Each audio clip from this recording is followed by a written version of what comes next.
નમસ્તે મિત્રો, શ્રી શિવાય નમસ્તુભ્યમ। તો ઠંડી આવી ગઈ છે અને હળદર તો ખાવી જ જોઈએ। તો એ હિસાબે આપણે આજે હળદરનું અથાણું બનાવીશું। અને જો તમે મારી ચેનલ પર પહેલી વાર આવ્યા હોય તો પ્લીઝ સબસ્ક્રાઇબ કરી લેજો, જેથી તમને મારા વિડીયોની નોટિફિકેશન મળતી રહેશે। તો ચલો આપણે જોઈ લઈએ। આપણે કઢાઈ મૂકીશું અને એની અંદર આપણે 3 ચમચી જેટલું તેલ પહેલાં આપણે ઉમેરી લઈશું। તેલ આપણે ગરમ થવા દેવાનું છે અને આપણે આ હળદર છે 250 ગ્રામ જેટલી અને આપણે છીણીને મૂકી છે, તે આપણે અંદર ઉમેરી લઈશું બધી।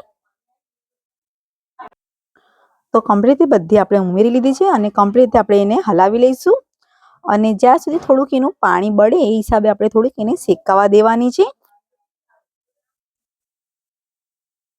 તો સરસ રીતે એને આપણે શેકાવા દઈશું 5-10 મિનિટ સુધી। તો 5-10 મિનિટ થઈ ગઈ છે, તમે જોઈ પણ શકો છો તેલ દેખાય છે જરી। તો આપણું કમ્પ્લીટ રીતે શેકાઈ ગયું છે। તો એની અંદર આપણે મેથીના કુરિયા છે એ આપણે 1 ચમચી જેટલું ઉમેરીશું અને રાઈના કુરિયા છે 1 ચમચી એ લઈ લઈશું આપણે। તો હજુ 1 ચમચી રાઈના કુરિયા લઈ લઈશું। રાઈના કુરિયા આપણે થોડાક વધારે લઈ લેવાના છે અને એની અંદર આપણે વરિયાળી છે 1 ચમચી એ લઈ લઈશું આપણે અને ગેસ આપણે બંધ કરી દેવાનું છે હવે અને બધું મિક્સ કરી લેવાનું છે આપણે કમ્પ્લીટ રીતે। હવે આપણે એના અંદર મીઠું લઈ લઈશું થોડુંક। મીઠું આપણે થોડુંક સેજ વધારે લેવાનું છે અને કમ્પ્લીટ રીતે બધું મિક્સ કરવાનું છે। તો આપણે એના અંદર લીંબુનો રસ પણ અંદર ઉમેરી લઈશું। 2 લીંબુનો રસ લીધેલો છે આપણે। તો કમ્પ્લીટ રીતે મિક્સ કરીને ઠંડુ થવા દઈશું।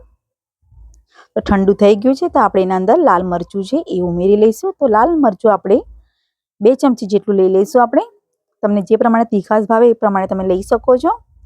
થોડુંક મીઠું લઈ લઈશું, કેમ કે મીઠું થોડુંક આગળ પડતા આપણે ઉમેરીશું, કેમ કે અથાણું છે એટલે બગડે પણ નહીં અને તમે 6 મહિના 7 મહિના સુધી રાખી પણ શકશો।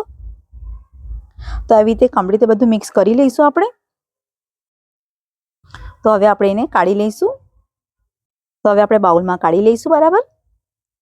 તો શિયાળામાં ચોક્કસથી અથાણું બનાવજો, તે બી હળદરનું। અને તમને મારો આ વિડીયો પસંદ આવ્યો હોય તો પ્લીઝ લાઇક, શેર અને સબસ્ક્રાઇબ કરવાનું ભૂલતા નહીં। Thank you.